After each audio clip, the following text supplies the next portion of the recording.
Bon, mais on recevait hier après-midi, en fin de journée, là, un communiqué de la MRC de Montmagny concernant un événement qui s'est produit samedi matin aux alentours de 8h30. Là.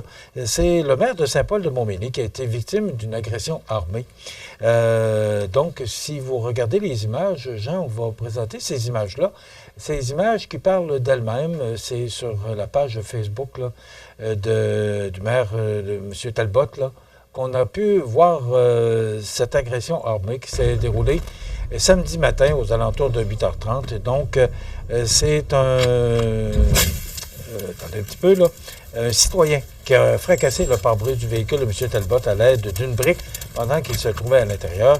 La vidéo que vous avez vue aurait été filmée par la victime alors que l'individu se rapprochait du véhicule de M. Talbot et que celui-ci recevait des éclats de vitre dans sa voiture. Donc, on dénonce, la MRC dénonce cette agression armée et on comprend aussi. Et là, on avait Mme Labrec, qui est la directrice de la MRC de Montmagny, parce qu'ils ont émis un communiqué avec Frédéric Jean, qui est préfet de la MRC, pour dire qu'on soutenait M. Talbot dans cet événement, mais aussi qu'on déplore ces événements parce qu'ils sont de plus en plus nombreux envers les élus. Et le danger dans tout ça, c'est qu'il n'y a plus personne qui va vouloir se présenter en politique, que ce soit municipale, provinciale ou fédérale, là, parce que ça se passe dans toutes les sphères d'activité politique, excusez-moi. Bon, dans le Journal de Québec ce matin, on parle de celui qui a attenté à la vie de M. Trump là, autour de son terrain de golf. Alors, on dénonce ces gestes, c'est inacceptable. Il y a la loi 57 là, qui vient d'être votée. J'ai posé la question à savoir si elle est appliquée, mais elle le sera. Et tous les gens qui sont concernés, même la ministre des Affaires municipales, Mme Laforêt, là, qui a été informée de ce qui s'est passé envers le maire de Saint-Paul-de-Montmagny. Et c'est sûr qu'il va y avoir un suivi là-dessus, à savoir qu'il faudra mettre la protection autour de nos élus. Et il faut comprendre que ces gens-là, oui, ils sont payés. Il y en a plusieurs qui ne gagnent pas leur vie avec ça, mais c'est parce qu'ils veulent s'impliquer dans leur municipalité, dans leur ville, ou peu importe à quel titre. Mais c'est un geste qui est inacceptable parce que ces gens-là travaillent pour nous. Ce sont des gens qui travaillent pour nous, qui prennent des décisions que, à leur sens, c'est la meilleure décision selon le siège qu'ils occupent. C'est ce qu'il faut comprendre. On ne peut pas toujours être d'accord, mais on les a élus, alors il faut accepter. Et si on n'accepte pas leur décision, bien, aux 4 ans, et d'ailleurs, les prochaines élections municipales seront au mois de novembre 2025, bien, on n'a qu'à voter contre ces gens-là qui sont au pouvoir actuellement et d'en mettre d'autres, en espérant qu'ils prendront des décisions qu'on voudrait qu'ils prennent, qu'ils nous rejoignent plus. C'est comme ça. C'est de la démocratie. Il faut respecter la démocratie. Alors, ce sont des gestes qu'on a difficulté à comprendre. On vit dans une société qui est difficile, faut dénoncer ces gestes-là et faire ce qu'il faut pour éviter que ça se reproduise. Je voulais juste vous dire en passant que c'est la fête de Dominique Michel aujourd'hui. Elle a 92 ans, Dominique Michel. Malheureusement, on ne la voit plus. Elle a vraiment pris sa retraite. Elle a dit souvent qu'elle allait la prendre, mais là, elle l'a pris. Elle l'a prise. Alors, Dominique Michel, qui fête ses 92 ans aujourd'hui, c'est également la fête de Martin Petit, qui a 56 ans aujourd'hui, et Luc Picard, comédien québécois, 63 ans. Maintenant, si on regarde dans l'actualité, parce qu'il y a beaucoup de choses, là, et on parle, entre autres, parce qu'on en a parlé hier, de la place des élèves pendant les heures d'école, c'est en classe. Et c'est dans le Journal de Québec ce matin, sous la plume de Daphné Dion-Vien. Écoutez bien, les élèves ne devraient pas s'absenter de l'école pour suivre des cours de conduite automobile selon la Fédération des comités de parents du Québec. Je salue, ils n'ont pas peur de le dire, ils le disent ouvertement, parce qu'hier, on parlait là, de certains étudiants, c'est pas la majorité, mais quand même, si on décide de faire un texte là-dessus, c'est parce qu'il y a du monde qui prennent des congés d'école pour aller suivre des cours.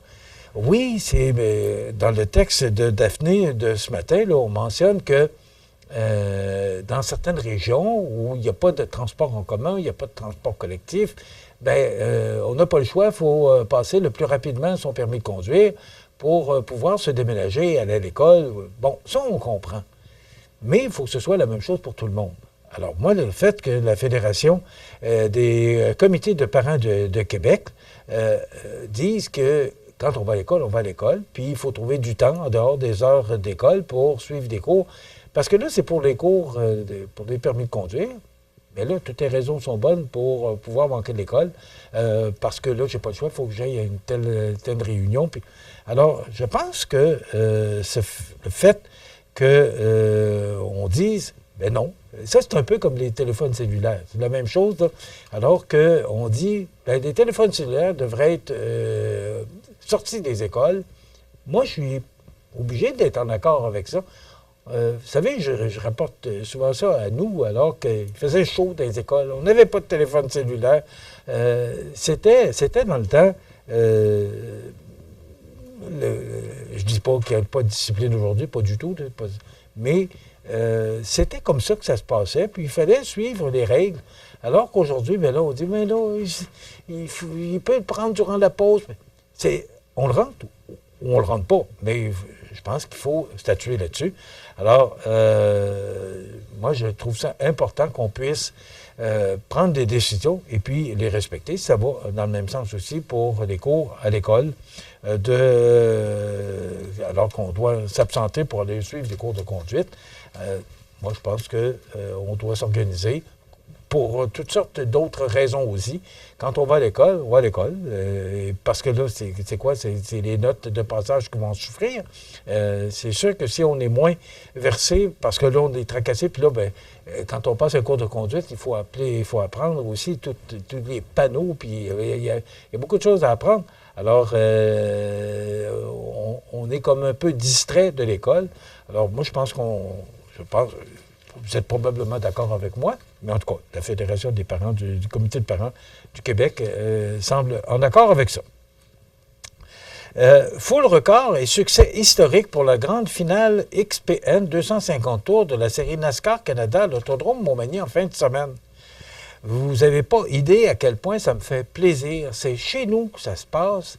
Raphaël Lessard, qui est un des pilotes qui courait en fin de semaine, qui court depuis l'âge de 11 ans, si vous avez eu l'occasion de voir l'entrevue que j'ai réalisée avec lui la semaine dernière, disait que beaucoup de municipalités auraient apprécié avoir cet événement-là chez eux. Bien, c'est nous autres qui l'avons eu ici à Montmagny. Malheureusement, j'ouvre une parenthèse et je vais la fermer très rapidement. Il me semble qu'on n'a pas entendu parler. Nous, c'est la personne qui s'occupe du marketing de NASCAR qui a communiqué avec nous pour nous informer que cet événement-là avait lieu. On n'était même pas au courant. Pourtant, c'est ma TV, on est partout. On est sur la côte du Sud, on est sur des panneaux d'affichage, on est à la télévision, on est partout. On n'était pas au courant que NASCAR Canada et que la finale NASCAR Canada avait lieu à l'Autodrome Montmagny. Donc, est-ce qu'on a passé à côté d'un bel événement? Est-ce qu'on a passé à côté de retombées économiques importantes? Je ne sais pas.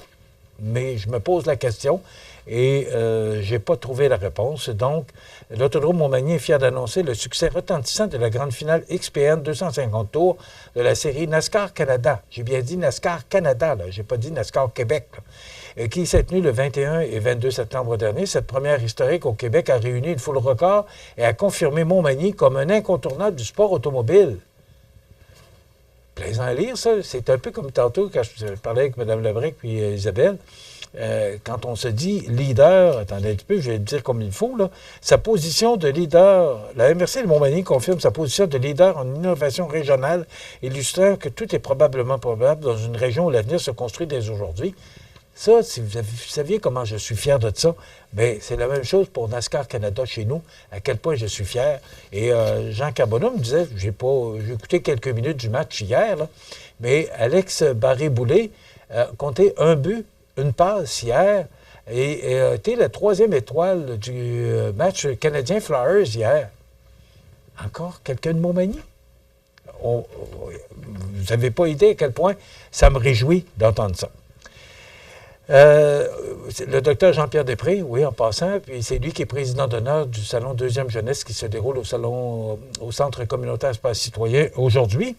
Et je termine rapidement, là, parce qu'il me reste que 90 secondes.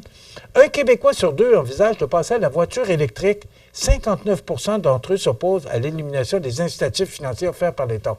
Vous savez qu'il y a beaucoup, je ne sais pas si vous avez remarqué, là, mais beaucoup de gens changent de voiture actuellement pour s'acheter une voiture électrique parce qu'il y a quand même une subvention très importante du gouvernement du Québec et du fédéral. C'est près d'une douzaine de mille. Je n'ai pas les chiffres exacts, alors je ne vais pas vous induire en erreur. Mais c'est quand même beaucoup d'argent et c'est dispendieux, un véhicule électrique. Moi, le premier, lorsque je terminerai ma location sur ma voiture, je pense avoir un véhicule hybride. Parce que moi, on m'a conseillé que le véhicule hybride, si jamais la batterie n'est plus là, bien, il reste l'essence, puis si tu n'as plus d'essence, bien, il reste la batterie. C'est ça qu'on m'a dit. Mais je ne suis pas, surtout pas la bonne personne pour vous conseiller. Mais là, à compter du mois de janvier, une partie de cette subvention-là va disparaître. Et ça, bien, ça inquiète les gens parce que c'est pas tout le monde. Comme moi, je peux pas. Ben, j'ai une location qui finit dans 2 ans. Alors, je peux pas changer. Alors, beaucoup de gens sont probablement pris de la même façon que moi. Et pourtant, on s'en va là avec les véhicules hybrides ou les véhicules électriques. Demain, on reçoit Mme Marianne Gérard qui viendra nous parler d'un premier roman pour adultes, Dolly, et on aura Cynthia Lamontagne pour la chronique culturelle. Je vous invite à être des nôtres demain pour une autre émission d'information. Bonne journée.